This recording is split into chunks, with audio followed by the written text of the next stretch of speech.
Hello guys, ito yung view dito sa amin. Pupunta kaming supermarket. Ito yung daanan palabas. Ito yung mga area guys, or ito yung lugar kung saan napapanood lang natin sa movie. Pero ngayon dito na sa lugar ni Harry Potter. Pero grabe, ang lamig dito. Tsaka yung ano dito guys, para siyang ghost town. Kasi bihira lang yung mga tao makikita mo. Kasi nga ano pa dito hindi pa nagsisimula yung winter. Ay, hindi pa nagsisimula ang summer. Winter pa ngayon dito. Kaya kakaunti lang yung mga tao. Pero pag magsimula na yung winter, sabi nila punuan na daw to dito guys. So ito yung view dito. Ang ganda talaga dito guys. Ito yung daanan, or dito kami dumadaan pagpakit. Ito yung kumbaga parang sentro nila. Yan yung mga ano nila. Tsaka mahilig sila sa mahilig sila sa coffee. Dito tayo seaside.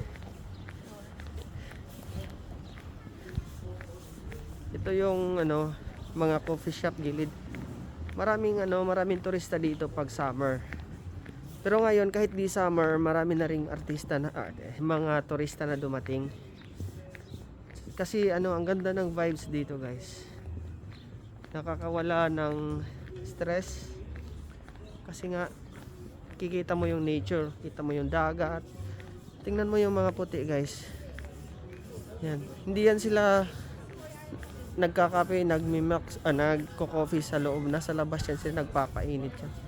Pero kahit mainit dito, kahit may araw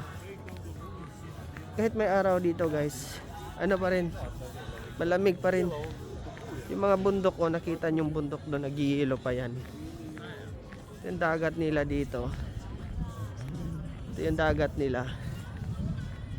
Ang ganda ng dagat nila guys. Sobrang linis, wala kang makikitang basura. Kaya the best talaga sa ibang bansa, lalo na part sa Europe. Grabe.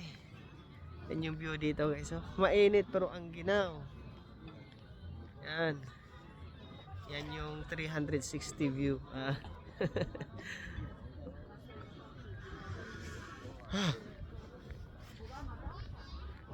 Sinubukan ko nga kanina hindi nag-jacket. Grabe, parang mag-iilo ako sa lamig. Lalo na pag mahangin. Sobrang lamig dito, guys. Yan, tingnan yung ang ganda ng ang view nila.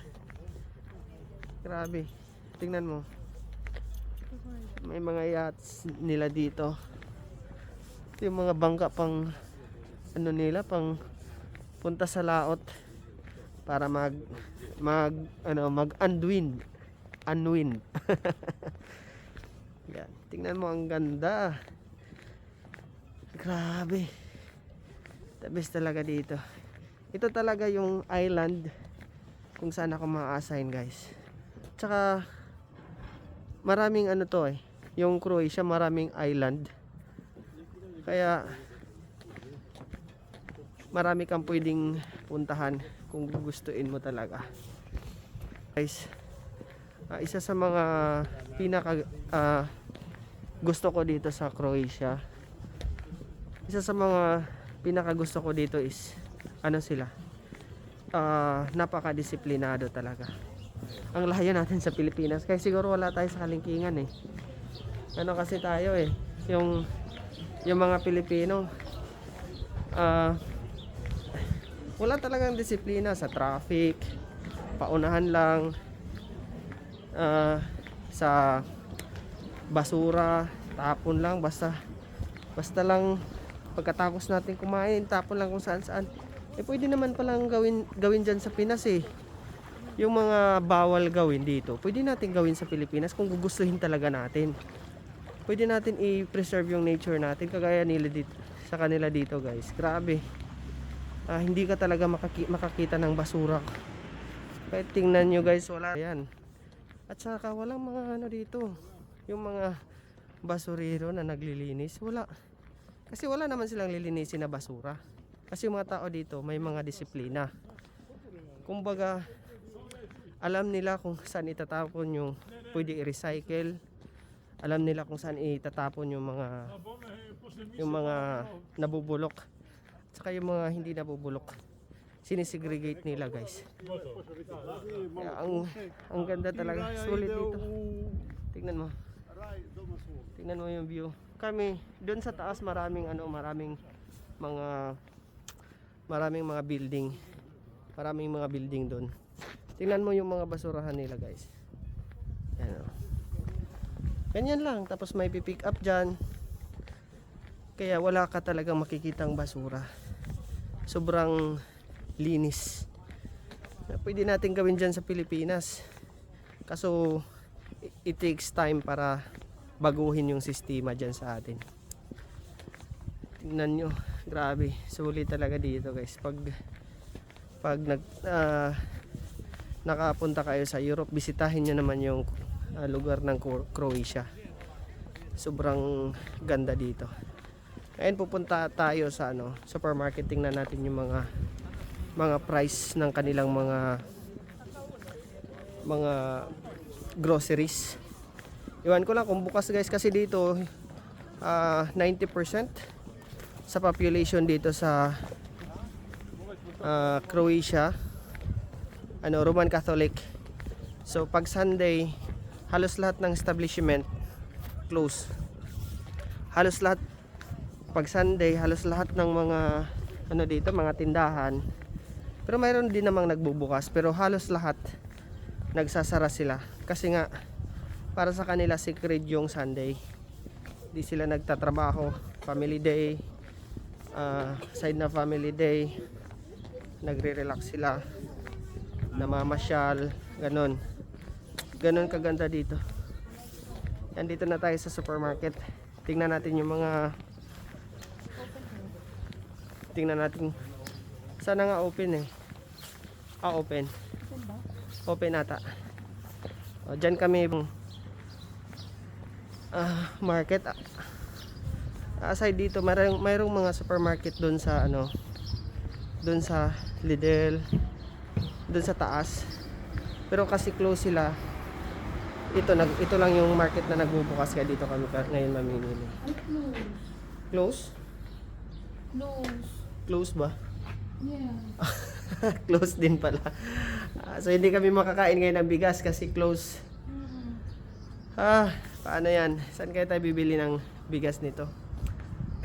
Dapat pala Friday, Saturday bibili na ng bigas. Close pala sila dito pag saan kaya tayo bibili? Hindi tayo magbulahan.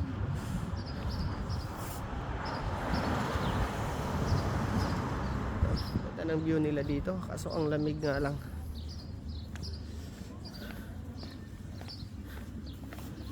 Wala, close. Hindi kami makakain ng bigas ngayon.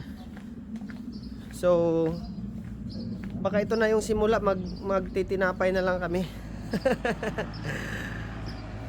Grabe.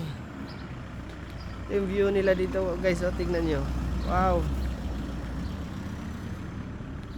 Halo yung naghalo yung man-made at saka nature. Tingnan mo, walang katao-tao. Sa Pinas pa yan, marami na yung naninigarilyo, maraming nagmamarites. Yan. So sana tayo, balik na tayo. Wala mag-i-five. Uwi kami kasi wala kaming May out naman ako. wala kaming mapagbilhan na bigas. Ito lang yung open na supermarket kasi nga yung supermarket sa taas sarado. So no choice kami, bibili na lang kami ng tinapay. Tapos yung tinapay dito, makabili ka 1 euro, malaki na yon. 1 euro, yung iba 0.80 cents. Sa atin di ba walang yung sintavo diyan, walang kwenta. Kahit nga piso, 5 pesos parang walang kwenta na sa atin. Pero dito yung 5 cents, 10 cents, malaking ano na yan guys, malaking tulong na yan.